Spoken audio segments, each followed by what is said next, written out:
자, 거기 아까 575페이지 그 전 페이지에서 575페이지에서 그거 한번 판례를 좀 더 명확히 합시다. 그 574페이지의 아래쪽에 5번 판례 그 관련해서 일단 자, 국가유공자법에 따라서 군인이 보상을 받을 수 있다면 손해배상 청구 못 하는 거잖아. 그 얘기가 이제 앞부분이고, 그런데 손해배상 청구를 해도 안 주는 거지 원래. 응? 근데 그 밑줄 친 부분은 만약에 손해배상금 줬다고 치면 국가유공자법에 의해서 보상을 받을 수 있는 군인인데도 손해배상을 청구했고 손해배상이 주어졌다면 그렇게 이제 시작이 되는 거야. 그 밑줄 친 부분. 응? 그치? 두 번째 줄에 575페이지. 먼저 국가배상법에 따라 배상금을 지급받았다면, 응? 원래는 이거 국가유공자법에 따라서 군인 등이 보상을 받을 수 있기 때문에 손해배상금 지급하면 안 되는 거야. 근데 보상금이 지급됐다면 하고 이제 생각을 해봐. 지급됐다면 그 다음에는 유공자법에 따라 보상금 달라고 청구하면 유공자법이랑은 보상금도 줘야 된다. 응? 그러니까 요걸 이해하려면 원래 국가배상법에 따라 손해배상금을 지급해 주는 게 아닌데 지급이 된 경우라면 하는 전제라고 생각해. 응? 지급이 된 경우를 전제로 했다. 그렇게 보시면 될 것 같아요. 자, 그러면 576쪽에 8번, 9번은 아주 간단하게 8번 국가배상청구 양도압류 금지. 자, 거기에 첫째 줄 그 법조문 그대로 생명, 신체 침해로 인한 생명, 신체 피해를 입어서 국가로부터 배상받을 권리는 타인에게 양도하거나 또는 그 배상받을 권리를 누가 압류하는 거 못하게 금지해놨습니다. 요거는 이제 뭐 쉽게 말하면 사회 보장적 차원에서 생계 유지, 그지? 그 피해자나 유족들이 국가로부터 배상받은 돈으로 생계 유지해 가야 되는데 그걸 뭐 압류해 가거나 이러지 못하게 막아놓은 거야. 생명, 신체 피해. 그러면 그 반대로 해석하면 둘째 줄 재산 침해로 인해 배상받을 권리는 가능하다는 얘기가 되는 거고, 그지? 그래서 첫째 줄이 중요. 그 다음에 9번 국가에 대한 손해배상 조건의 소멸시효는 동그라미 1번 숫자 첫째 줄만 공부해. 그 피해자나 법정 대리인이 손해가 생겼다는 것 및 가해자를 안 날로부터 3년 요거만 하세요. 응? 요거만 잘 체크. 응? 그 다음에 동그라미 2번 지난번에 잠깐 해야 손해배상 소송은 무슨 소송을 하게 돼 있다 그랬지? 손해배상 국가에 대해 손해배상 청구하는 소송은 판례에 의하면 민사소송으로 하게 돼 있어, 그죠? 법원에 이제 소송을 제기하는데 소송 제기에 앞서서 행정기관에 해당하는 배상심의회라는 기관이 있어. 그 행정기관인 배상심의회에다가 먼저 배상 신청을 해볼 수 있어요. 응?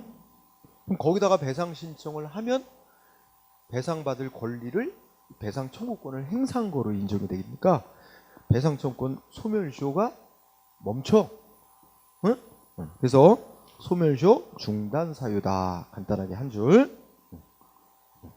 소멸시효가 중단된 얘기는 예를 들어서 2년 반 만에 배상심에다 배상 신청을 했어. 그러면 어떻게 돼? 2년 반 지났던 거는 다시 꽝이고 다시 3년의 시간을 또 버는 거야. 응? 그런 의미야. 소멸시효 중단 사유. 그죠? 그 다음에 판례 1번 정도 보면 1번은 저 판례 1번 보기 전에 그 9번에서 동그라미 1번은 국가배상법에 그렇게 뭐 3년 안에 청구해야 된다 규정이 있다는 거야, 없다는 거야? 응? 9번 제목의 동그라미 1번 보면 국가에 대해 손해배상 청구하는 거 뭐 손해배 가해자는 안으로부터 3년이라고 이렇게 본다 그랬잖아. 근데 그게 국가배상법 자체에 그렇게 3년 안에 청구해야 된다고 규정이 있다는 겁니까, 없다는 겁니까? 규정이 없어요, 국가배상법에. 응? 국가배상법은 국가에 대한 손해배상 청구권 언제까지 행사해야 되는지 기간에 대해서 규정이 없다고. 근데 그거 왜 3년으로 해석하느냐? 그거는 국가배상법 8조에 국가배상법에 없는 사항은 민법의 손해배상에 관한 규정을 적용하도록 돼 있어요. 그래서 민법에 그 3년짜리 그 기간을 갖다가 적용한단 말이야.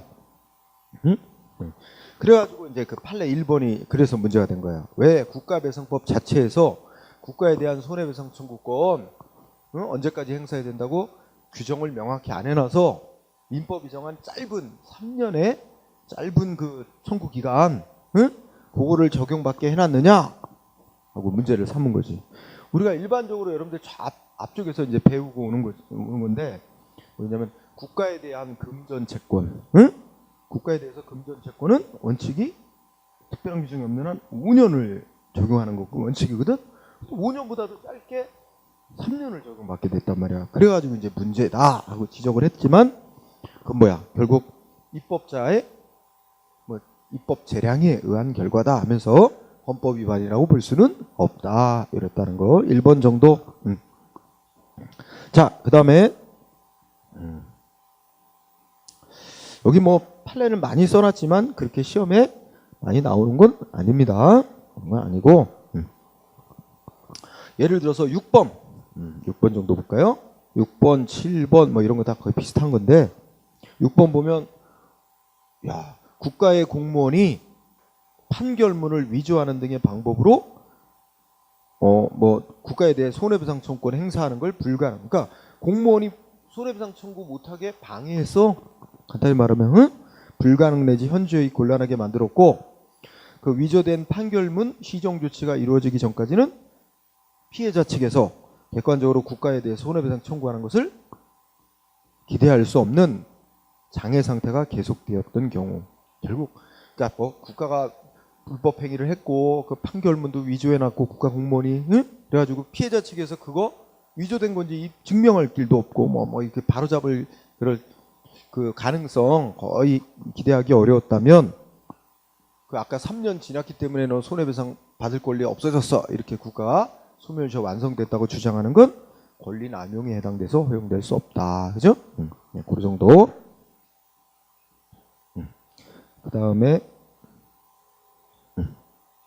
자, 8번 판례 보면 맨 밑에 두 번째 줄, 밑에서 두 번째 줄. 자, 아마 납북 상태가 지속되는 동안 그랬지? 그러니까 이 대한민국 사람이 북한에 납치됐나 봐. 응? 그래서 북한에 들어가야 됐나 봐. 그래서 납북 상태가 지속되는 동안은 국가에 대한 소멸시효, 그러니까 손해배상 청구권의 소멸시효가 진행되지 아니한다. 멈춰 있다는 거야. 응? 기간 진행이. 왜냐면 납북된 사람에 의해서 손해배상 청구권 행사하는 거 기대할 수 없는 거, 할 수 없는 상황이 뭐라고 읽어보면 그런 말이 있어. 그래서 다섯째죠. 납북 상태가 지속되는 동안은 기간 진행이 멈춘다는 얘기입니다. 응? 자, 그 다음에 자, 9번 판례 두 줄, 위에 두 줄. 자, 채권자가 동일한 목적을 달성하기 위하여 복수의 채권을, 그러니까 국가에 대해서 돈 받을 권리가 둘 이상 있어. 응? 복수의 채권이 있는 경우, 그 중에 하나의 채권에 대해서만 돈 달라고 청구를 했어. 하나의 청구권만을 행사했다면 다른 채권에 대해서까지 소멸시효 중단의 효력이 발생하는 거 아니다. 응? 그러니까 돈 받을 권리가 둘이 있었다면 둘 다 청구를 했어야지, 하나만 청구하면 다른 하나는 소멸시효가 중단되는 건 아니다. 그러면 다른 권리, 예를 들어 뭐 5년이든 3년이든 지나면 없어진다는 거야. 그 권리는. 그래서 그 두 줄이면 충분.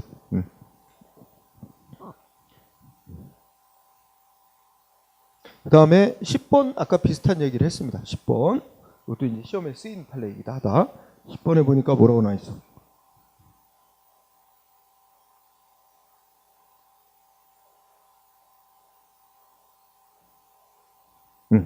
끝에 보면은 밑줄 치면 국가가 피해자 등에 대해서 국가에 대한 손해배상 조건 행사할 수 있는 기간 다 지났다. 즉 소멸시효가 완성됐기 때문에 배상 의무 없다, 배상 책임 없다 이렇게 주장하는 거는 시인성실 원칙 위반으로서 권리 남용이다. 그런 거는 허용될 수 없다. 그죠?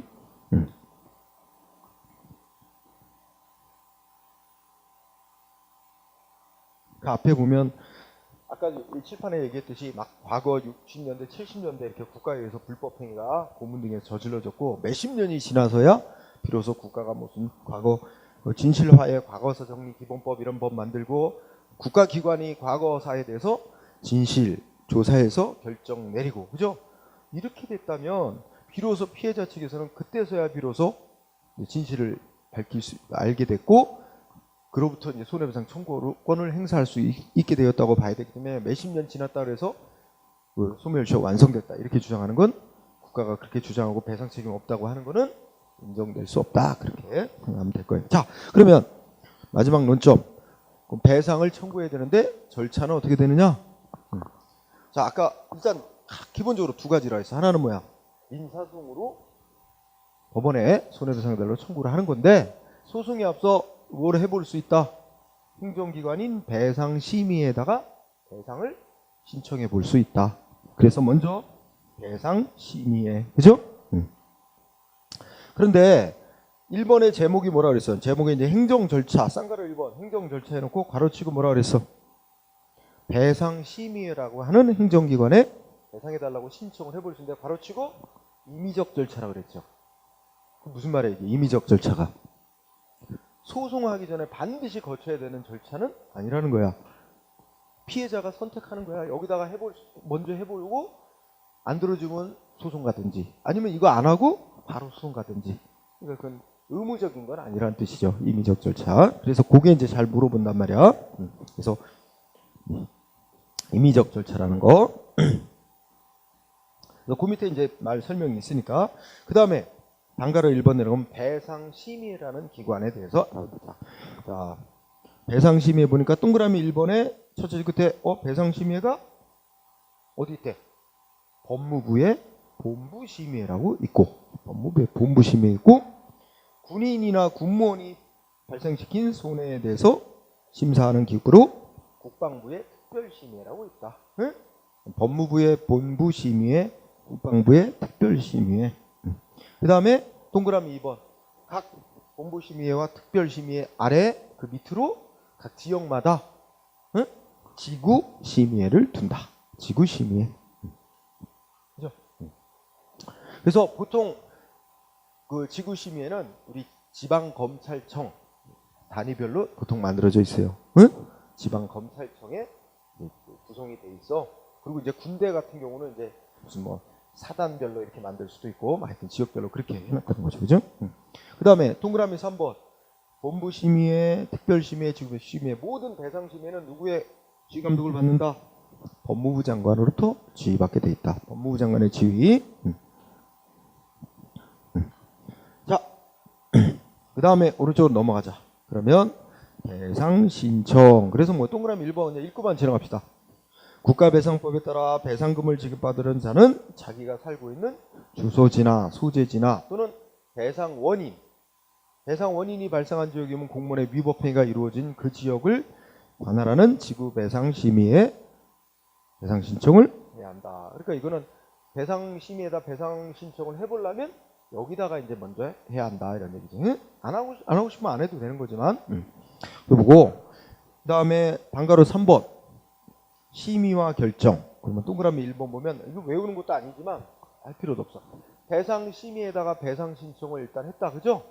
그러면 심사해서 조사하고 되게 빨리 결정 내려주게 돼 있어요. 얼마 안에 결정 내려주게 돼 있어요? 4주 안에 결정 내려주게 돼 있지? 두째 줄에 보면. 그러니까 막 한 달 안에 결정 내려주게 되는 거예요. 그죠? 되게 빨리. 근데 소송 내면 엄청 오래 걸리지? 굉장히 신속하. 그러니까 여기다가 신청을 해서 만족한 배상 결정이 나오면 소송 갈 필요는 없잖아. 그렇지 않겠어요? 그래서 국민에게 이제 선택을 맡기는 거죠. 그 다음에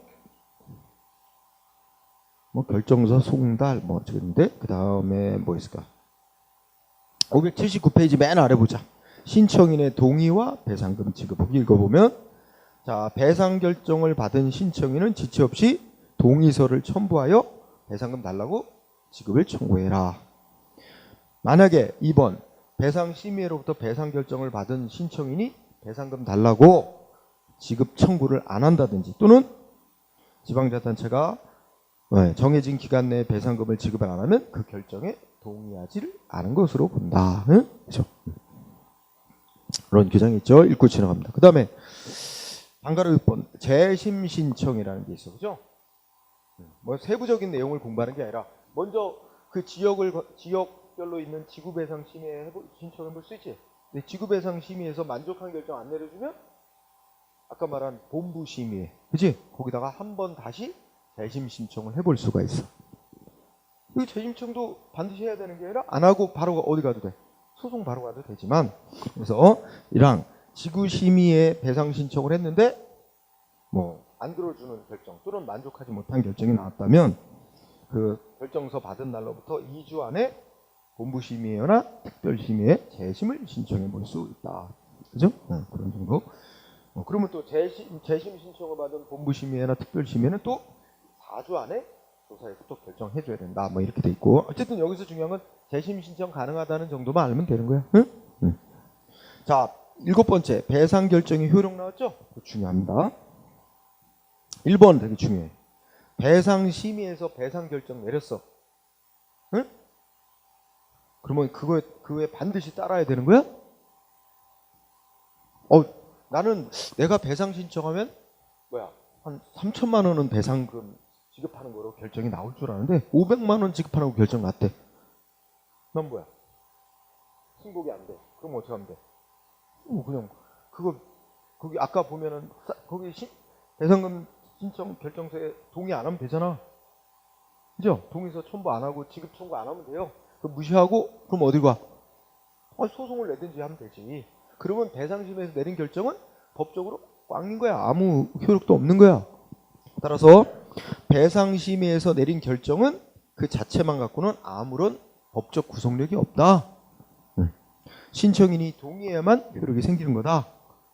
그렇기 때문에 2번으로 이어지는 거야. 1, 2번이 같은 문장이 되는 거야. 그래서 배상심의에서 내린 결정은 국민의 권리 의무에 직접 구속하는 효력을 갖는 행정처분이 아니야.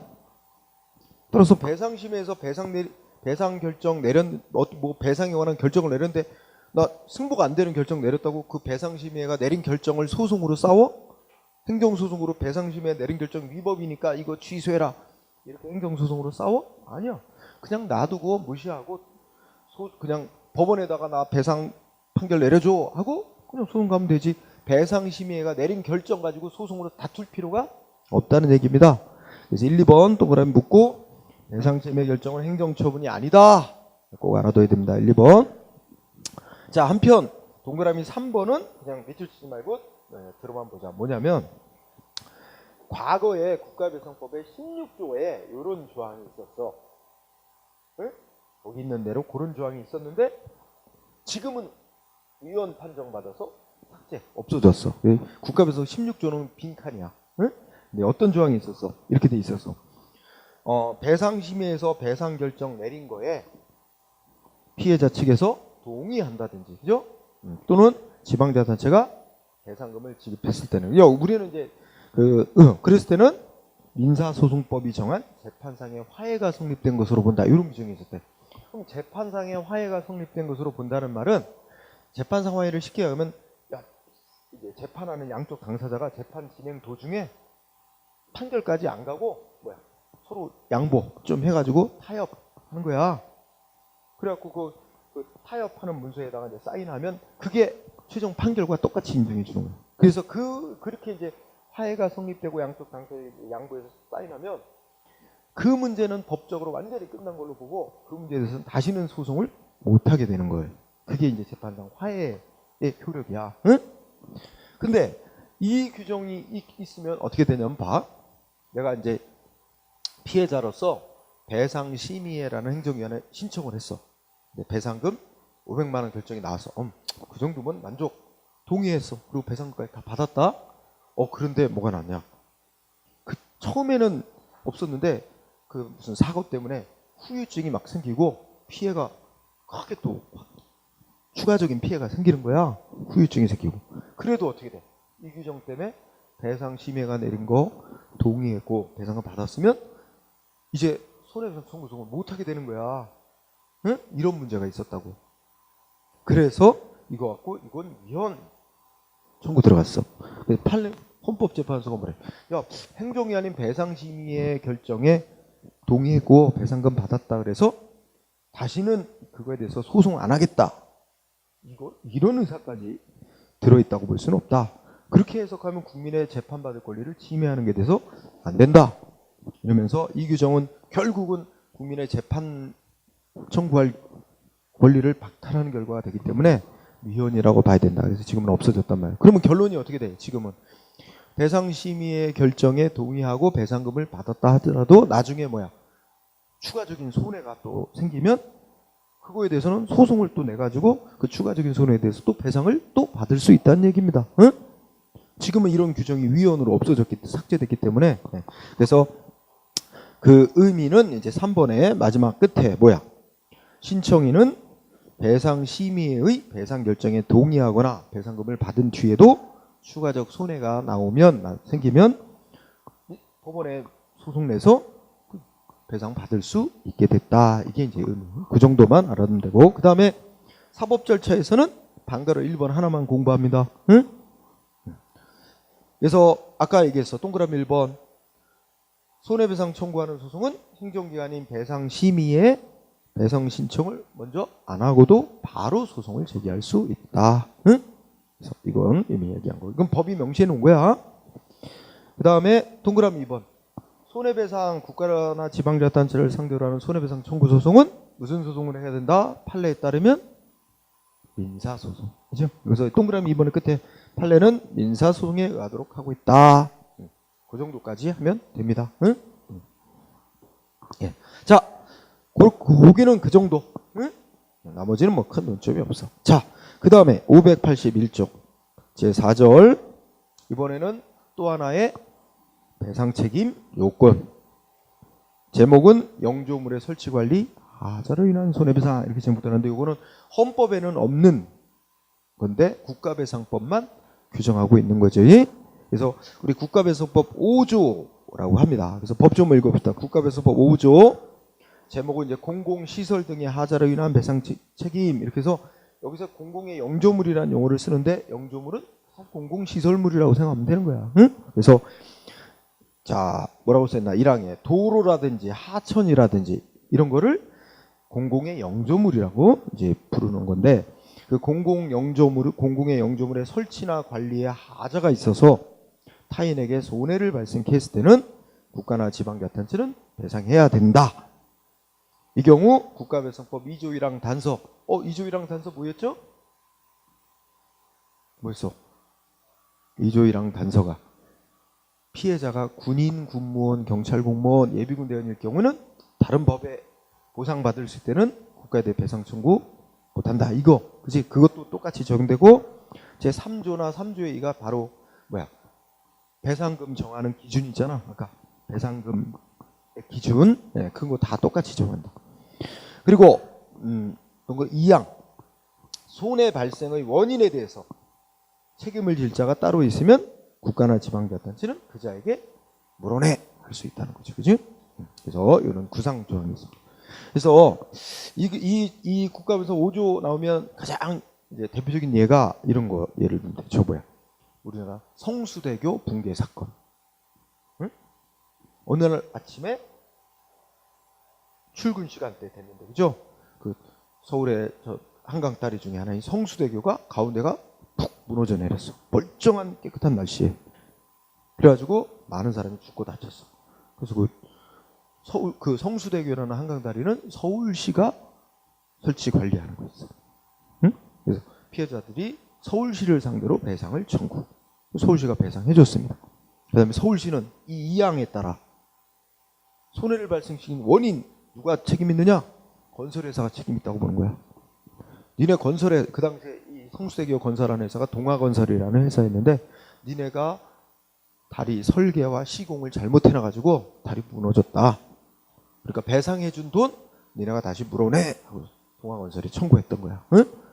그래서 그것도 또 소고성이 붙어 싸워가지고 결국은 판결은 건설회사가 다리 설계 시공을 잘못한 책임이 75%. 그 다음에 그 서울시가 그 다리를 그 유지 보수, 응? 이거 잘못 제대로 안 한 책임이 25%라고 봐야 된다. 그래가지고 서울시가 피해자들한테 배상해준 돈의 75%를 건설회사가 서울시에 물어줘야 된다. 이렇게 해서 이제 끝나서 바로 이런 거와 연관이 있습니다. 자, 그럼 여기서 제일 중요한 거는 여기도 이제 1항이 요건인데 여기에 이제 공공의 영조물 이걸 어떻게 하다가 설치나 관리에 하자가 있어서 타인에게 손해가 발생했을 때는 그 설치 관리를 맡아하고 있는 국가나 지자체가 배상해 줘야 된다, 그지? 근데 여기서 뭐 타인 손해 얘기는 아까랑 다 똑같은 얘기고, 그렇기 때문에 이 둘만 잘 공부하면 되는 거예요. 응? 자, 그래서 요거만 검토합니다. 그래서 자, 배상 책임의 성립 요건의 쌍가를 본 법에서 말하고 있는 공공의 영조물이란 뭘 말하는 거냐? 자, 동그라미 1번. 공공의 영조물은 그 밑줄 쳐주세요. 강학상의 공물을 의미한다. 그러니까 학문적으로 논의하는 공물이라는 용어가 있어. 그 공물이란 국가나 지방자치단체가 공익 목적에 제공한 물건, 시설 등을 가리키는 말이야. 그래서 일단 학문상의 공물을 말한다. 한 줄. 그리고 우리 대법원이 이랬어. 거기 읽어보자. 그러면 국가 또는 지방자치단체에 의해서 어떤 특정한 공공 목적에 제공된 유체물 내지는 물적인 설비를 의미하며, 또 이게 사인 소유의 물건일지라도 공물이라면 이해 포함. 이게 이 말 뜻 이해해보자. 그러면 이 공물이라는 개념은 소유권자가 누구냐고는 상관없는 거야. 예를 들어서 우리 뭐 5층짜리 빌딩 A라는 사람 빌딩인데 그거 인천시가 한 층을 세를 얻어가지고 거기다가 뭐야 뭐 옛날 말로 동사무소 운영하면 크면 어떻게 돼? 그 빌딩 내부에 개인 빌딩 내부에 그 한 층은 공익 목적으로 이제 제공되는 거기 때문에 그거는 공물이라고 할 수 있는 거야. 응? 공물이란 소유권이 누구한테 있느냐는 중요한 게 아니란 말이야. 공익 목적의 국가나 지방자치단체가 제공한 물건 시설을 공물이라고 하니까, 그래서 공물이기만 하면 되는 거야. 소유권이 누구한테 있든 그건 상관 안 한다. 그러면 예를 들어 아까 말한 대로 개인 빌딩에 한 층을 세를 얻어가지고 무슨 청사로 사용한다. 근데 거기서 무슨 뭐 바닥이 뭐 미끄러지거나 해가지고 사람 미끄러서 민원인 찾아왔다가 뭐 다리 부러졌다. 뭐 어떻게 돼? 그럼 지자체가 배상 책임져야 되는 거야. 그렇죠? 공물로 인한 피해니까. 응? 자, 그러면서 동그라미 1번 쭉 읽어봅니다. 이해는 또 인공공물, 자연공물 다 포함된다. 동물, 식물도. 응? 가로수. 식물이면 대표적이야. 가로수. 동물이면 경찰견, 군견. 그죠? 응? 그래서 다 포함. 1번. 그 다음에 동그라미 2번. 중요한 단어가 무슨 단어? 일반재산. 일반재산은 공익 목적에 제공되는 재산이 아닙니다. 따라서 일반재산은 여기서 말하는 공공의 영조물에 포함되지 않는다는 게 제일 중요한 거야. 응? 일반재산은 제외. 자, 그럼 밑에 판례로 확인해 보면 1번 공공의 영조물의 의미에 관해서 1번이 매우 중요합니다. 판례. 자, 읽어봅시다. 국가배상법이 규정하고 있는 공공의 영조물이란 국가 또는 지방자치단체에 의하여 특정 공공 목적에 제공된 말하자면 유체물 내지 물적 설비를 지칭하며 특정 공공 목적에 제공된 물건이라 하면 일반 공중, 일반 국민들의 자유로운 사용에 직접적으로 제공되는 공물. 여기서 공공용물이라는 건 뭐야? 거기 뜻 써있지? 공공용물이란 일반 시민들의 자유로운 이용에 제공한 물건을 공공용물이라 그런다는 거야. 응? 뭐 도로, 공원 이런 거 있지? 네. 그런 것만이 아니고 행정주체 자신의 사용에 제공되는 공용물. 그럼 예를 들어 어떻게 했어? 공용물이라는 거는 행정주체 자신이 직접 사용하는 물건, 시설. 그럼 예를 들어서 정부종합청사라든지, 그죠? 인천 뭐 시청 청사 이런 게 다 행정주체 자신의 사용에 제공되는 물건이죠. 소방차, 순찰차 이런 것도 다, 응? 뭐 경찰견, 응? 이런 거 다 행정주체 자신의 사용에 직접 제공되는 물건이죠. 이런 것도 다 여기에 영조물에 포함되는 거고, 특히 마지막 줄. 자, 국가 또는 지방자치단체가 소유권이라든지 임차권 그 밖에 권한을 가지고 관리하는 물건이나 시설물만 아니라 모두 포함한다고. 사실상 관리를 하고 있는 경우까지도 포함. 이 끝부분이 제일 중요해. 그러니까 이런 소유권, 임차권 또는 법적 권리, 권한을 가지고 관리하는 물건만이 아니라 그런 법적 권리 권한은 없더라도 사실상 관리를 하고 있는 물건 시설도 여기서 말하는 영조물에 해당돼서 그 관리 잘못해가지고 피해 나면 뭐 해야 돼? 포상해야 된다 이거야. 국가나 지자체가 사실상의 관리를 하고 있는 경우도 포함한다. 이게 제일 중요. 그 다음에 2번은 자, 뭘 궁금하냐면 밑에서 세 번째 줄 보자. 그 셋째 줄 중간에 공사 중에 있었고 아직 완성도 안 돼서 일반 공중의 이용에 제공되지 않고 있었대. 그러면 이거 아직 공물이 됐다 안 됐다? 공익 목적에 제공되는 물건 시설로서의 아직 성립이 안 됐어요. 따라서 이로 인한 사고에 대한 피해는 국가배상법이 적용될 수가 없어. 응? 아직 완성이 안 된 단계죠. 그래서 사람들이 이용에 제공이 안 되고 있는 거라면 공물이 아니야. 그러니까 국가배상법에 의한 배상 될 수가 없어. 그러나 배상 못 받는다는 건 아니고 적용되는 법이 달라. 그는 민법에 따라 배상을 받을 수는 있겠지. 그죠? 그러니까 여기서 포인트는 지금 말하는 국가배상 5조에서 말하는 영조물에 해당하는 건 아니다 이겁니다. 응? 자, 다음 페이지로 가보세요. 그러면 영조물에 해당하는지 여부에 관한 판례가 소개되어 있어요. 그래서 영조물을 본 경우는 이거 설치관리 잘못으로 인한 피해에 대해서는 국가나 지방자치단체가 배상해야 된다고 국가배상법에 따라 배상해야 된다고 본 거고, 영조물로 보지 않은 경우는 아까 읽었죠. 공사가 진행 중이가 아직 완성이 안 돼서 일반 사람들이 이용이 아직 제공되지 않고 있는 상태라면 아직은 영조물 아니다. 뭐 이런 거. 그죠? 그래서 꼭 외우지 않아도 돼. 한번 읽으면 충분.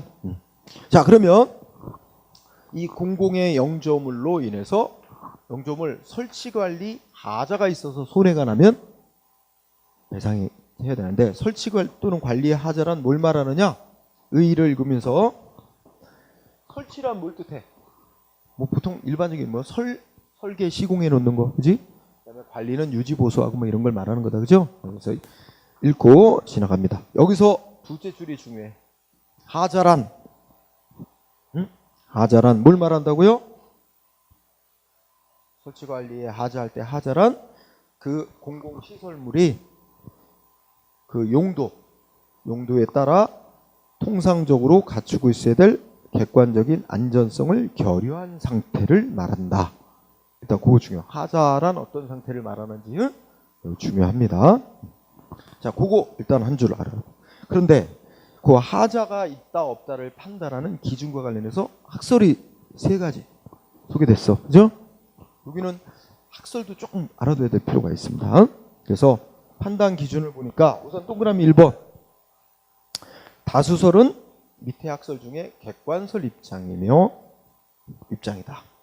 근데 판례는 예전부터 쭉 객관설 입장을 취해 왔는데 최근에는 주관설 입장에 서서 판결한 사례들이 많이 나타난다. 응?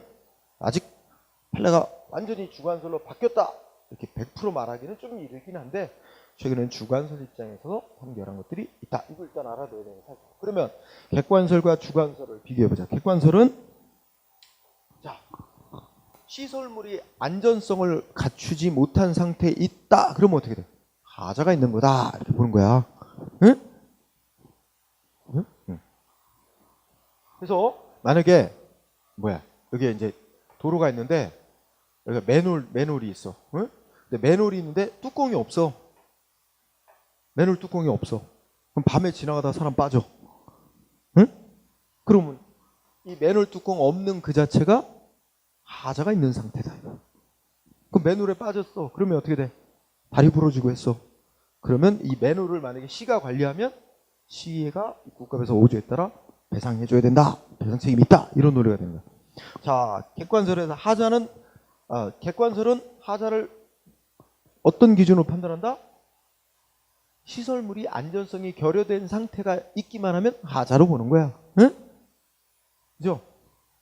따라서 이 맨홀 관리 담당하는 시에서 이게 맨홀 관리를 위해서 뭐 의무를 다했느냐 안 했느냐 이런 건 안 따지고 안전성이 결여된 상태, 이 상태만 있으면 하자로 보는 거야. 응?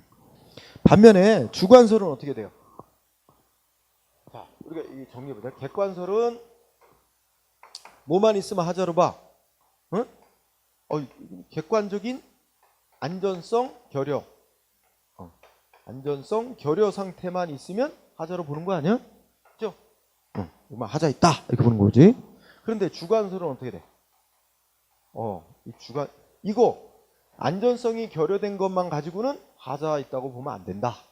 안전성이 결여된 상태가 있고 이 안전성이 결여된 상태가 뭐 때문에 생겼어야 돼? 이 관리자가 관리 의무를 제대로 못했다. 응? 관리자의 이 관리 의무 위반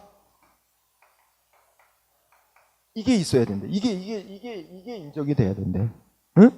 그게 더 까다로운 거지. 하자를 인정하는 데 있어서 그냥 맨홀 뚜껑 객관설에 따르면 맨홀 뚜껑이 없는 상태다. 이러면 이건 바로 하자. 그로 인한 사고는 배상해야 된다. 근데 주관설에 따르면 어떻게 돼? 맨홀 뚜껑이 없다는 거 요거 하나만 갖고 하자 있다고 보면 안 되고 이게 맨홀 뚜껑이 없어져서 위험한 상태가 됐는데 그게 관리자가 관리 의무를 제대로 다 했느냐 안 했느냐 관리 의무를 다 안 해가지고 제대로 안 해서 맨홀 뚜껑이 없는 위험한 상태가 됐다라는 게 인정이 돼야만 하자 있는 거로 보고 배상이 된대. 그럼 예를 들어서 이렇게 된단 말이야. 자, 이것도 밤에 10시 밤 10시 여기 맨날 지나다니는 주민 아무 생각 없이 휴대폰 보고 지나가다가 맨홀 뚜껑이 없는데 퐁당 빠졌다. 다리 부러졌다. 객관설에 따르면 C한테 배상 청구는 받을 수 있어. 근데 주관설에 따르면 경우가 나눠질 거야. 왜냐면 요거는 일단 안전성이 결여됐다는 건 맞지만 이게 어떻게 맨홀 뚜껑이 없어지고 얼마나 오래됐고 뭐 이런 걸 따져봐야 돼. 그래서 만약에 요 맨홀 뚜껑이 없어져서 사고가 나기 불과 한 1, 20분쯤 전에 바로 전에 뭐 했어? 맨홀 훔쳐간 놈이 있어. 맨홀 뚜껑을 훔쳐간 놈들이 있어. 도둑놈들이 이 쇳덩어리 뭐 이러니까 갖다가 고철로 팔아먹으려고 이걸 훔쳐간 놈도 있다. 그럼 이 사고 나기 한 10분쯤 전에 그랬다고 극단적으로 생각하죠. 그러면 이 맨홀 관리하는 관리 담당 공무원들 그런 사실을 알지도 못하고, 그렇죠? 알 수도 없어. 그러니 뭔가 위험이 있는 걸 예상하고 뭔가 사고 방지를 위한 어떤 조치를 할 그 상황도 못 된 거지. 설령 10분 전에 연락이 왔어. 이 맨홀 뚜껑이 없다고, 위험하다고. 그럼 또 이거 신고받고 여기 출동하러 가는 사이에 이미 뭐 또 한 몇십 분 걸릴 텐데 가서 뭐 안전 패스를 치고 뭐 할 수도 있지만 그거 하러 가는 사이에 사고 날 수도 있어. 그렇다면 어떻게 돼? 이 관리자 측에서 관리해야 될 의무를 제대로 다 못했다 이렇게 말할 수는 없는 상황, 그지? 그런 상황이라면 이거를 하자로 보면 안 된다. 그런 경우는 배상 책임 없다고 봐야 된다. 그러면 어떤 때 또 배상 책임이 있으냐? 여기 맨홀 뚜껑이 없어서 위험하다고 신고가 수차례 들어왔는데도 방치해 놓은 거야. 제때 가서 안전 조치를 안 하고 그냥 방치해 놓다가 사고 났다. 그러면 이 관리자의 관리 의무 위반으로 인해서 위험한 상태가 조성됐다. 그러면 이걸 하자로 보는 거야. 그때는 배상 책임. 근데 그 사고 나기 불과 10분 전에 그렇게 된 상황이라면 어떻게 해볼 수 없는 상황 아니냐? 그런 상황에서 사고 났다면 하자가 있었다고 볼 수 없다. 관리에 하자가 있었다고 볼 수 없기 때문에 배상 책임 인정하면 안 된다. 이런 논리라고. 어느 쪽이 더 배상받기는 쉬운 거야? 피해자 입장에서 보자면 객관설이 배상받기 쉽죠. 주관설은 이것까지도 관리 의무 위반이라는 사실까지도 있어야 되니까. 그래서 학자들은 이제 오늘날의 법화 경영이 국민의 구제를 넓혀가는 쪽이라 객관설 입장을 취하는데 판례도 이제 객관설 입장에서 판결을 이제 해와나가는데 이제 문제는 뭐냐면 자꾸 국가가 배상해야 될 그 액수나 범위가 엄청 늘어나가지고 국가 재정에 이제 부담이 될 정도가 돼. 응? 그렇게 되니까 주관설적인 입장으로 약간 요새 돌아서고 있어요. 응? 그래서 다시 한번 동그라미 1번에 판례는 객관설을 취해 왔는데 최근에는 주관설 입장에 서서 판결한 것들이 꽤 있다. 응? 그래서 그렇게 공부하고. 그다음에 한편 절충설을 또 간단히 설명하면 표현은 절충설이라고 하는데 자, 여기는 다 지금 이 국가배상 5조에서 말하는 이 하자의 공통적인 요건으로 다 몰두고 있어. 객관적 물건의 시설이 안전성이 결여된 상태가 있어야 된다는 게 이 둘은 전제 조건이죠. 그런데 절충설은 뭐까지도 포함하냐면 이런 거 다 하자 있는 거로 다 포함을 하되 여기다가 뭘 추가하냐면 시설물의 안전성에는 문제가 없어. 응? 그 안전성이 결여된 건 아니야. 근데 이걸 담당 공무원이 그 시설물 그러니까 뭐였죠? 우리 저지대는 그 비만이 오면 물이 잘 안 빠져서 침수가 되니까 그 저지대마다 뭘 설치해놔. 국가나 지자체에서 배수 펌프를 많이 설치해놔요. 그래갖고 비만이 오면 펌프로 물을 퍼가지고 강 이런 데로 이제 넘긴단 말이야. 응? 그런데 이 배수 펌프는 아무런 문제가 없는 거였어. 시설은. 근데 이 담당 공무원이 어떻게 했어? 비 많이 오는데도 술 먹고 늦게 갔어. 배수 펌프 가동을 너무 늦게 시켰어. 그래갖고 침수 피해가 생겼다고 생각해. 그러면 시설물에는 문제가 없는데 관리자가 잘못한 거야. 관리 의무. 요것도 뭐로 보자는 거야. 여기 국가배상 5조에서 말하는 영조물의 하자로 보자. 그러니까 시설물에나 안전성에는 문제가 없고 관리자의 의무 위반, 응? 관리자 잘못으로 인한 손해까지도, 이런 손해까지도 뭐해? 여기서 말하는 영조물의 하자로 인한 손해로 보고 그 5조에 따라 배상 책임 인정하자. 근데 객관설과 주관설에 따르면 시설물의 안전성 결여가 없는 이상 이거는 5조의 문제로 볼 게 아니고 이게 담당 공무원이 직무상 의무 위반, 그러니까 이건 2조에 따라 배상을 해결해야 할 문제지 5조에 따라 해결할 문제가 아니라고 보게 되겠지, 이 학설을 주장하는 사람들은. 근데 이 절충설은 시설물의 문제는 없을지라도 관리자가 잘못해서 손해나도 이것도 5조에 의한 배상 문제로 해결하다. 그래서 5조에 따라 배상해야 되는 경우를 가장 넓게 잡는 거예요. 응? 그런 정도로 보면 될 것 같아요. 자, 이렇게 많이 나오는 건 아니다. 그런 정도로 알아둡시다. 한편 동그라미 2번. 2번은 이런 용어, 자연곡물이라는 용어가 나오고 또 뭐 있어? 인공곡물이라는 용어가 나오죠. 응? 자연곡물이라는 건 자연 상태 그대로 공익 목적에 제공될 수 있는 물건이나 시설입니다. 지금대로. 응? 하천이 대표적인 예지. 응? 하천, 해변. 그다음에 인공곡물은 인공이 가해져서, 그죠? 일반 공익 목적에 제공되는 물건, 시설인데 도로가 대표적인 예야, 그죠? 근데 이 둘은 도대체 어느 정도나 안전성을 갖추고 있어야 되느냐 하는 그 기준에 있어서 다를 수밖에 없어, 그죠? 아무래도 인공시설물이 안전성 요건이 쉽게 판단 내릴 수 있죠. 그래서 이거 안전성을 제대로 못 갖춰서 하자 있었다 하는 걸 좀 더 쉽게 판단할 수 있지만, 우리 하천에, 예를 들어서 하천에 제방을 어느 정도 높게 쌓아야 되느냐, 응? 이거는 뭐 천재지변도 있고, 그죠? 하기 때문에 예측할 수 없는 게 많기 때문에 이게 어느 정도까지 제방 높이를 쌓아야만 안전성을 가지고 있다고 할 것이냐, 이거 판단하는 게 상대적으로 쉽지는 않다, 그런 얘기입니다. 그래서 자연곡물과 인공곡물은 어쩌고 저쩌고 했기 때문에 똑같은 기준으로 하자 있다 없다를 판단하기는 곤란하다. 아무래도 자연곡물이 하자 판단이 쉽지가 않다. 하자 있냐 없냐를 그런 얘기 정도로 보고, 오른쪽에 판례 읽어보면 하천 이런 거는 안전상태 유지하고 이런 게 상대적으로 좀 어렵다는 얘기입니다. 그런 정도로 읽어보고, 자, 입증 책임. 항상 증명해야 되는 책임은 손해배상에서는 누가 증명해야 돼? 이 공공시설물 설치관리에 하자가 있었다 하는 점은 누가 입증해야 돼? 피해자가, 즉 손해배상 받고자 하는 피해자인 원고가 입증 책임을 지는 겁니다. 자, 일단 첫째 줄, 원칙적으로 피해자 이꼬로 원고 측에서 입증해야 된다. 다만 동그라미 1번 공공의 영조물에 하자가 있었다 하는 거는 입증 책임은 피해자가 져야 되지만, 콤마 뒤를 밑줄 쳐주세요. 자, 시설물 관리하는 자에게 손해가 발생할 것을 예상할 수 없었다. 그리고 사고를 회피할 수 있는, 사고를 막을 수 있는 가능성 없었다. 라는 점은 누가 입증해야 돼? 관리 주체가. 그럼 여기 생각해 보면 이렇게 이런 논리를 접근해야 돼. 지한테 유리한 건 지네가 입증해야 된다. 그죠?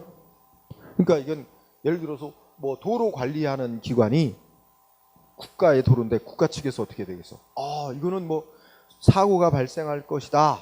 발생할 가능성이 있다. 라든지 예상 가능성, 아니면 사고가 무슨 문제가 있더라도 이것 때문에 사고를 그로 인한 사고를 막을 수 있는 노력을, 어떤 조치를 할 수 있는 상황이 아니었다, 못 되었다. 이거는 배상 책임을 면하는 설치 관리 주체 측에서 증명을 해야 된다. 비슷한 이치로 2번도 마찬가지입니다. 고속도로의 관리에 하자가 있다고 인정되는 이상 자기네가 손해를 방지하는 데 필요한 주의 의무를 게을리하지 않았다는 점은 당연히 논리적으로 문장 구조상 관리자 이게 입증해야 할 책임이 들어가겠죠? 근데 다 이게 시험에 쓰였던 문장들이야, 그대로. 그래서 거기다 써놨습니다. 1, 2번 알아두고요. 자, 그러면 우리 판례는 주관설적 입장을 선 판례들이 많이 나오고 있다 그랬죠, 요새? 응? 네, 그와 관련해서 1번 판례. 자, 1번 판례 중요해. 시험에 잘 나와요. 1번 판례 보자. 국가에서 5조에 정한 영조물의 설치 또는 관리에 하자라 하면 그 영조물이 그 용도에 따라 통상 갖추고 있어야 될 안전성을 갖추지 못한 상태에 있음을 말하는 거래. 그죠? 근데 통상 갖추고 있어야 될 안전성을 말하는 거지 100% 완전 무결한 상태에 있어야 된다는 걸 말하는 건 아니에요. 그래서 두 번째 줄, 그 영조물이 완전 무결한 상태에 있지 아니하고 그 기능에 어떤 결함이 있다는 것만 갖고는 그걸 뭐래요? 하자가 있다고 볼 수는 없다. 응? 그리고 안전성을 구비했느냐, 통상적으로 요구되는 안전성을 구비했느냐 아니냐를 판단할 때는 그 용도, 설치 장소, 이용 상황 등 여러 사정을 종합적으로 고려해서 그 관리자가 그 사회 통념상 일반적으로 요구되는 정도의 방호 조치, 그러니까 위험 방지 조치 의무를 다했는지 기준으로 삼아야 되며, 그 다음에 특히 중요한 문장, 만일, 여기서부터 중요합니다. 특히 객관적으로 볼 때 시간적으로나 장소적으로 그 영조물의 기능상 결함으로 인한 손해 발생의 예상 가능성, 예견 가능성 및 회피 가능성이 없었다며, 응? 즉 그 영조물의 결함이, 시설물의 어떤 결함이 관리자의 관리 행위가 미칠 수 없는 상황 아래 있었다라는 게 입증이 되는 경우라면 하자를 인정할 수 없다. 하자를 인정할 수 없으면 배상 책임 인정 안 된다. 그렇게 나오는 거죠. 요 얘기 잘 알아. 그럼 요걸 기준으로 해서 잠깐 우리 판례를 보면, 그 구체적인 사례들이 이제 다음 페이지 또 나오는데 또 하나 공부해보자. 자, 584페이지 2번 판례도 중요해서, 자, 어떤 영조물이, 첫째 줄에 그 영조물이 그 용도에 따라 갖추고 있어야 될 안전성을 못 갖춘 상태, 응? 이런 상태란 누구한테? 자, 거기 보면 영조물을 구성하는 시설 자체에 있는 물리적, 외형적 흔결이나 불비로 인하여, 셋째 줄, 밑줄은 안 쳐도 돼. 이용하는 자에게 위해를 끼칠 위험성이 있는 경우만을 말하는 게 아니고, 자, 요거를 읽으면서 뭘 생각하면 공항을 한번 생각해봐. 응? 김포공항 같이, 인천국제 공항 같이, 그죠?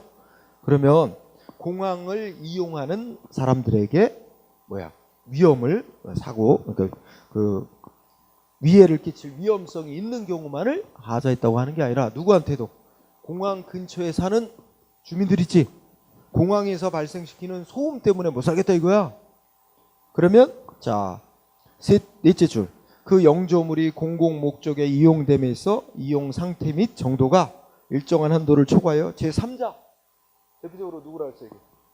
공항 근처에 사는 주민들 같은 공항의 이용자가 아닌 공항 근처에 사는 주민같이 제3자에게 사회 통념상 참을 수 없는 피해를 입히는 경우까지 포함된다. 응?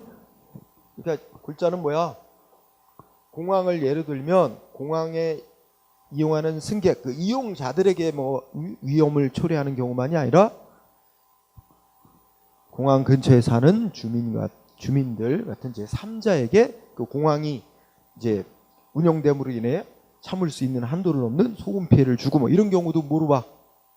공항이라는 영조물의 설치 관리에 하자 있는 거로 포함시켜야 된다 이 얘기입니다. 응?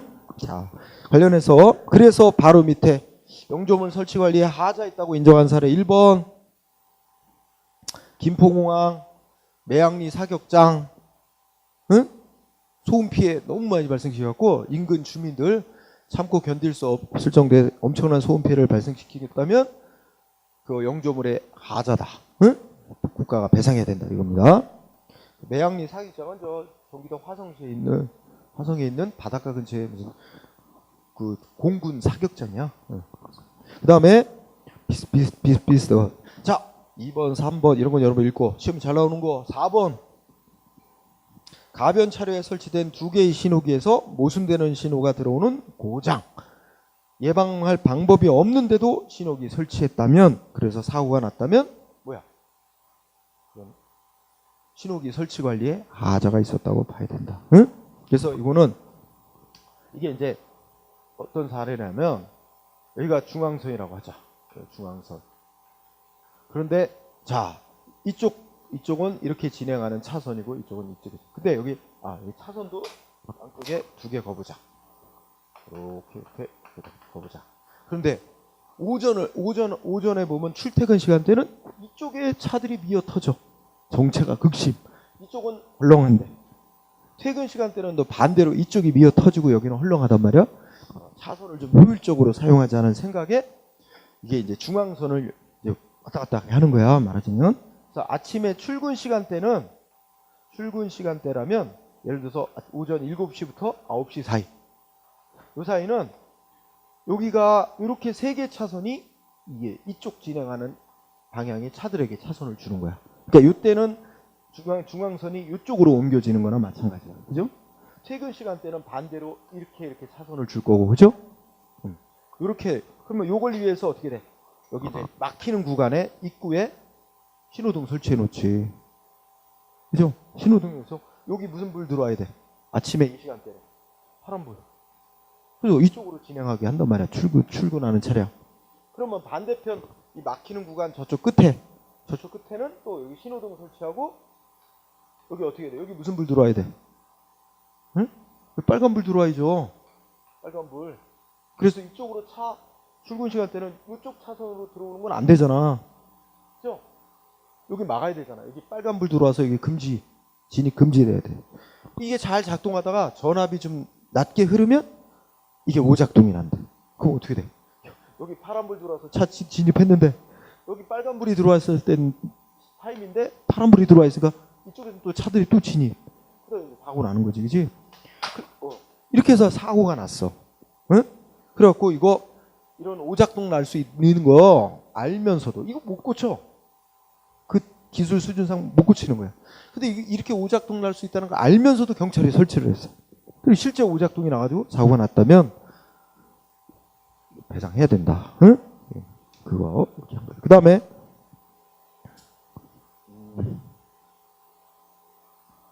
자 9번 판례 꼭 읽어보세요. 9번 판례 쭉 읽어보면 고속도로 한국도로공사를 비롯해서 고속도로 관리하는 데는 도로관리자는 어떻게 돼?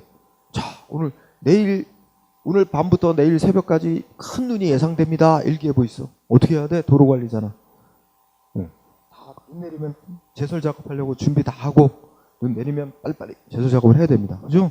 그런 의무가 있다는 거야. 도로의 안전성을 유지시켜야 될 의무가 있다. 이런 얘기가 쭉 써 있고. 그런데 어떤 일이 있었어? 저 경부고속도로에서 이제 경부고속도로인데 눈이 많이 온다고 이미 다 예보가 돼 있었는데도 그런데 아침에 진짜 막 눈이 엄청 오는 거야. 새벽에 아침에 일찍. 그러니까 언덕길이 있는데 차들이 여기를 못 넘어가. 특히 큰 차들이 트럭들이 못 넘어가면서 여기 다 막고 있는 거야 앞에. 그러면서 뒷차들은 다 여기 몰려 있는 거지, 그렇지? 못 그러니까 막고 있어. 그런 상태에서 어떻게 했어요? 응? 고속도로가 완전히 차들로 다 뒤덮여 있는 거야. 눈은 계속 오고, 응? 이런 상태에서 어떻게 돼요? 하룻밤을 잡니다. 도로에서. 아니 꼼짝달싹 못하는 거야. 갇혀가지고. 응? 그래가지고 이제 하룻밤 지새고 다음 날인가 이게 풀렸어. 그래갖고 이제 뭐 이 사람들이 이제 열받아 하는 거예요. 갇혀서 하룻밤을 지샌 사람들이. 아니 이게 이 고속도로니까 또 통행 돈도 내고 이게 돈도 많이 내고 이게 통행하는데 고속도로 관리하는 저 측에서는 눈 내린다고 이미 예보가 있었으면 다 제설장비 갖추고 눈 내리자마자 바로바로 치우고 했어야 되는데 이게 제때 이게 치우는 작업 준비도 안 하고 제때 제설 작업도 안 했다. 그래서 우리가 이렇게 하루 동안 도로에 갇혀 있는 이런 피해를 당했다. 그죠? 실제 이거 이 사람들 하룻밤 있으면 여기 어떻게 해? 네, 시동 켜고 계속 있어야 돼. 춥잖아. 사실 기름 다 떨어져 또. 또 밤에 헬기 떠서 빵과 우유도 내려주고 막 그랬어요. 네. 그런 피해가 있었어. 사고가 있었어. 그래갖고 이 사람들이 이제 인터넷으로 막 모이자 해가지고서는 손해배상 청구성을 했어요. 그리고 1인당 이게 나는 하루 갇혔다고 치자. 24시간. 그중에 4시간은 좀 봐주자. 통상적으로 도로 막히는 거 시간 생각해서 4시간은 봐주고, 이건 정확한 건 아니고 대략 이래. 20시간 에다가 곱하기 뭐 하루 얼마씩? 하루 뭐 하여튼 도시근로자 뭐 평균 임금 5만 원 정도씩 치자 하면은 1인당 100만 원씩 배상하라. 배상 청구 소송을 했어. 소송에 이겼어. 근데 이겼는데 10만 원 정도씩만 배상하래. 1인당 10만 원. 노약자는 좀 고통이 더 심했을 테니 10만 원 더해서 뭐 그렇게 해서 배상 판결이 됐어. 그래서 액수가 중요하기보다는 이제 도로 관리하는 자 측의 도로 관리의 책임을 명확히 한 겁니다. 지금은 아주 철저하게 더 관리해요. 이거 하면 배상 액수가 엄청 커지거든. 네. 수많은 피해자들이 생기니까. 그래서 거기 밑에서 둘, 넷, 여섯 줄 읽으면 폭설로 여기 운전자 구립. 응? 그러면 필요한 조치를 준비를 하고 갖추고 일기예보까지 돼 있었다면 조치를 충분히 했어야 된다. 그리고 만약에 여기 진짜 너무 비가 많이 와서 눈이 와서 이렇게 못하면 빨리 여기 저 고속도로 더 이상 차들이 진입하는 걸 빨리 막아야 돼. 근데도 그냥 몇 시간을 내버려 둔 거야. 그러니까 계속 차들이 그냥 진입을 해서 꼼짝달싹 못하고 이렇게 갇히겠어요. 그러니까 그런 것도 제때 조치를 안 한 거 이런 거 다 책임을 물어서 배상 책임 인정한 사례로 그렇게 기억하면 됩니다. 자, 10번 딱 보면 자, 첫째 줄 전날 밤 낙뢰 번개 쳤나 봐. 번개로 신호기 고장. 응? 야, 교차로에 신호기 딱 꽂으면 위험하지 않나요? 그치? 그래서 또 횡단보도에 보행자 뭐 신호등도 꺼지고 막, 응? 근데 뭐야? 사고 났어. 사람 쳤어. 자동차에. 그죠? 그래갖고 손해배상 청구했더니 뭐라 그럴까? 야, 그거는 번개로 인해서 이 신호등 꺼졌는데 그거 어떡하냐? 천재지변. 물론 자, 상황. 이거 우리 판례 주관설적 입장에 보면 야, 번개 쳐서 신호등 딱 나가면 교차로 신호등 나가면 한 1분 이내 달려와서 다 고칠 수 있어요? 안 되죠. 그러니까 그러면 만약에 신호등 꺼졌다고 이 행정기관이 먼저 알아차릴 수도 있고 아니면 신고가 들어가서 그러면 그때부터 와가지고 고치고 하는데 오는 데 시간, 고치는 데 시간, 그죠? 이거 고려하면 그 사이에 일어나는 사고는 어떻게 해볼 수가 없는 거야. 어떻게 막을 수가 없어. 조심해야지 운전자나 보행자나, 그죠? 그렇게 해서 사고가 났다면 이거 배상 책임 안 진다는 거예요. 이거 관리에 하자가 있다고 볼 수 없어요. 이거 천재지변이다. 응? 근데 여기 읽다 보면 넷째 줄에 밑줄 쳤지? 무슨 단어 보여요? 신호기가 고장난 채 방치되어 있었다. 그럼 앞에 문장도 보면 뭐야? 응? 두 번째 줄에 보면 막 고장났다고 3차례나 신고까지 들어갔고 했는데도 하여튼 보면 고장난 채 방치돼 놨다. 너무 오랜 시간을 지체해 놨다는 얘기죠. 그래서 사고가 났다면 이건 신호기 관리에 하자가 있어서 난 사고다라고 봐야 된다는 거예요. 그죠? 그런 거. 그지? 또 11번도 비슷한 거야. 응? 뭐 있어? 신호기가 고장 났었는데 보행자 신호등 고장 났었는데 사고가 발생한 이틀 후에야 수리가 됐대. 응? 그러니까 엄청 그 앞에 이제 그 읽어보면 신호기 고장 났는데도 사회 이제 통념상 허용되는 시간 내에 제때 수리를 안 하고 방치를 해놨다는 거야. 10번, 11번. 그러다 사고 났으면 신호기 관리의 하자로 인한 사고 배상해야 된다 이거지. 그러나 또 인정 안 된 것들도 있어요. 이제 인정하지 않은 사례까지 좀 보고 수업을 일단 마쳐야 되겠습니다. 자, 585쪽에 1번. 예. 야, 도로에 뭐 떨어져 있다. 도로에 떨어져 있으면 위험해요. 특히 1번 판례 보니까 막 도로를 운행하는데 트럭 앞바퀴가 도로 한가운데 있는 거야. 그럼 운전하다 어떻게 했어? 엄청 놀래요. 갑자기 가다가. 그것도 밤 같은 데 보면 요새는 특히 옛날에는 잘 그런 거 모르지만 요새는 그 차에 블랙박스로 찍혀서 그 TV에 이제 영상 나오고 하잖아. 와, 한밤중에 막 가는데 갑자기 시커먼 타이어가 그냥 도로 한복판에 있어. 그러면 운전자 갑자기 어떻게 해요? 핸들 팍 틀어요. 그럼 옆차하고 부딪힐 수도 있고 갑자기 핸들을 트느라고 뒤집어지기도 하고 막 사고 나요. 이게 트럭 앞바퀴 고속도로에 떨어져 있대. 응? 그래서 달리던 차가 타이어에 걸려서 중앙분리를 넘어가 사고가 냈대. 그러니까 피해자 측은 뭐라고 하냐? 아니 안전해야 될 도로에 이런 트럭 앞바퀴가 떨어져 있으니 이거 뭐야? 안전 상태 유지가 안 된 거다. 도로 관리에 하자가 있다. 그래서 아까 우리 객관설에 따르면 어떻게 돼? 도로에 타이어가 떨어져 있다는 상태 그 자체가 도로의 안전성이 구비되지 못한 상태 그로 인한 사고 배상해라. 객관설을 따르면 배상해야 돼요. 이 판례 그렇게 보지 않았어요. 도로에 타이어가 떨어져 있었다는 사정만 갖고 바로 도로 관리에 하자가 있었다고 인정할 수는 없고 이 전후 상황 여러 가지 상황을 다 살펴봐야 된다. 근데 딱 보더니 이 도로에 타이어가 떨어진 건 어느 때래? 이 사고가 발생하기 불과 10분 내지 20분 전? 그러면 도로 관리하는 자 측에서는 도로에 타이어가 떨어져 있는지도 알아차리기도 아직 신고도 안 들어갔고 알아차릴 수도 없는 시점. 알아차렸다 하더라도 그걸 제거하러 오느라고 시간 걸리고 이런 거 생각하면 도로 관리자에게 관리 하자가 있었다고 볼 수는 없다. 이게 주관설적 입장이 선 거야. 그렇죠? 응? 그래서 배상 책임 부정. 응? 이런 경우는 그러면 어떻게 돼? 도로가 이제 국가의 도로라면 국가한테 아니면 지방자치단체 관리하는 도로라면 지방자치단체한테 배상을 청구할 텐데 국가나 지방자치단체는 배상 책임 없다고 한 거지. 그럼 누굴 잡아야 돼? 피해자는. 트럭 바퀴 빠뜨린 차량을 잡아야 돼. 옛날 이때 당시 이게 언제 판결이야? 90년대니까 이때는 블랙박스도 없었겠지. 아니면 CCTV도 그렇게 촘촘하게 없었겠지. 지금은 잡을 수도 있어요. CCTV 이런 거 다 보고 또 이렇게 운전자들이 블랙박스 다 달고 다니니까 이제 프랭카드 붙이고 해서 좀 찾으면 우리 내 차에 그 영상이 있다 이렇게 찾을 수도 있어. 그럼 그자한테 이제 청구를 하면 돼요.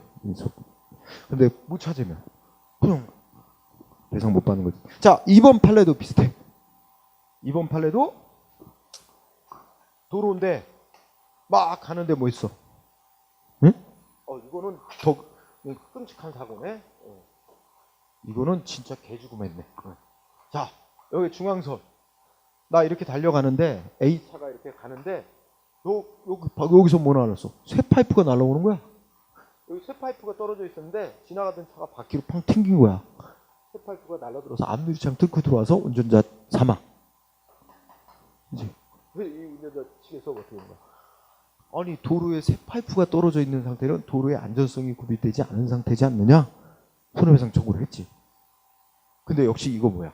도로에 새 파이프가 떨어져 있다는 사실 하나만 가지고 도로 관리에 하자 있었다고 하면 안 되고 여러 사정을 살펴야 되는데 이 사고 발생 전에 뭐 지나갔느냐?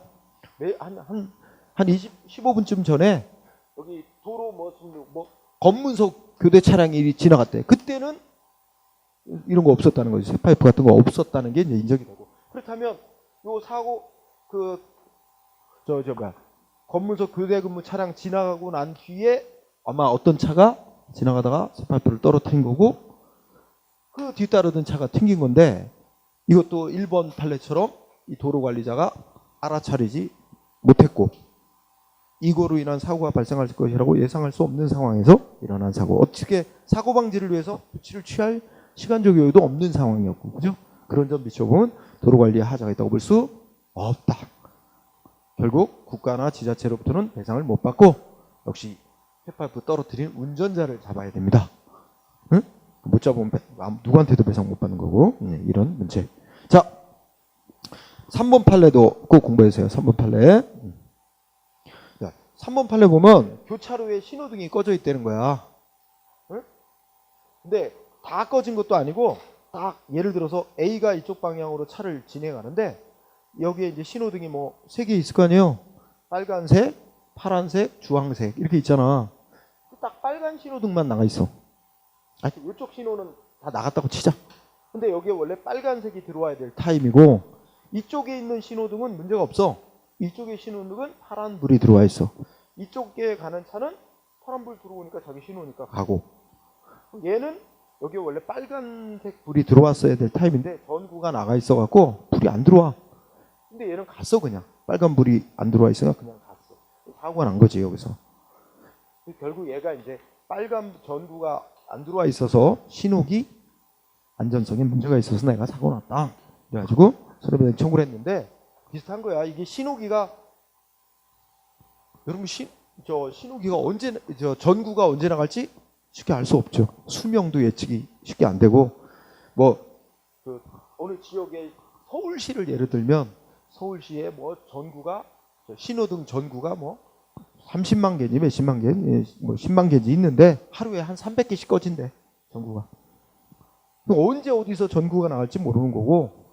그리고 또 그 경찰은 또 신고 들어오면 수리업체하고 계약을 해서 수리업체가 이제 연락을 해서 수리하게 하는데 그것도 시간이 많이 지체되고 그런 점을 감안하면 이게 사고가 신호등 전구가 나간 지 불과 얼마 안 된 시간에 일어나는 사고. 그러니까 어떻게 뭐 수리하고 말 시간적 여유도 안 되는 상황이었다 이거지. 그렇다면 운전자가 좀 더 이런 상황이라면 조심을 해야 돼요. 그죠? 상황이 그런 거야. 만약에 아까 같이 신호등 전구가 나가서 위험하다고 수차례 신고가 들어갔음에도 어느 정도 시간 내에 와서 수리를 안 하고 방치하다 사고 난 성분도 다른 문제가 됩니다. 그러면 배상책임이 인정될 텐데 그런 얘기. 3번. 그다음에 4번은 비추신 거. 야, 눈 내리면 전국의 도로 다 그냥 바로바로 치워야 되나? 그 불가능한 일이야. 그죠? 사람과 차가 많이 통행하는데 위주로 우선적으로 제설 작업을 해야죠. 장비의 한계도 있으니까. 거기 어디야? 겨울철 산간지역 도로. 그죠? 거기까지는 예산과 인력 장비가 미치지 못하잖아. 거기까지 빨리 제설 작업 안 하고 뭐 응? 이래서 뭐 미끄러져 사고 났다. 이거에 대해서는 하자 왔다고 보기 어렵다. 도로관리상 하자. 5번 판례 되게 재밌어. 5번 판례. 고등학교 3학년 애가 어떻게 했어? 네? 담배 피려고 그치? 3층 화장실 난간 넘어가서 그 난간에서 담배 피다 떨어져 죽었대. 부모가 이제 막 아니 애들 떨어질지 모르는데 응? 거기 왜 이런 저 떨어지지 않게 난간 같은 거 설치 안 했느냐? 응? 근데 거기는 원래 사람 다니라고 그런 게 아니고 그지? 거기다가 이게 추락을 방지해서 난간을 설치해야 될 의무까지는 없다. 하자가 있어 볼 수 없다. 그 다음에 6번 판례는 말만 긴데 야, 하천의 제방 높이 얼마나 쌓아야 되느냐, 어느 정도 쌓아야 안전성 갖추고 있다고 할 수 있느냐 이런 겁니다. 응? 그러면 통상적으로 우리나라는 100년에 한 번 올까 말까 한 최대 강우량, 100년에 한 번 오는 큰 홍수 그 정도에 견딜 정도의 제방 높이를 쌓으면 통상 안전성을 갖추고 있다고 그런 기준을 설정해 놨어요. 그래서 뭐 특별히 그렇게 설정된 기준을 특별히 바꿔야 될 특별한 이유도 없는 한은 그 상태가 유지되고 있었다면 하자가 있었다고 볼 수는 없다. 뭐 그런 취지로 생각하면 됩니다.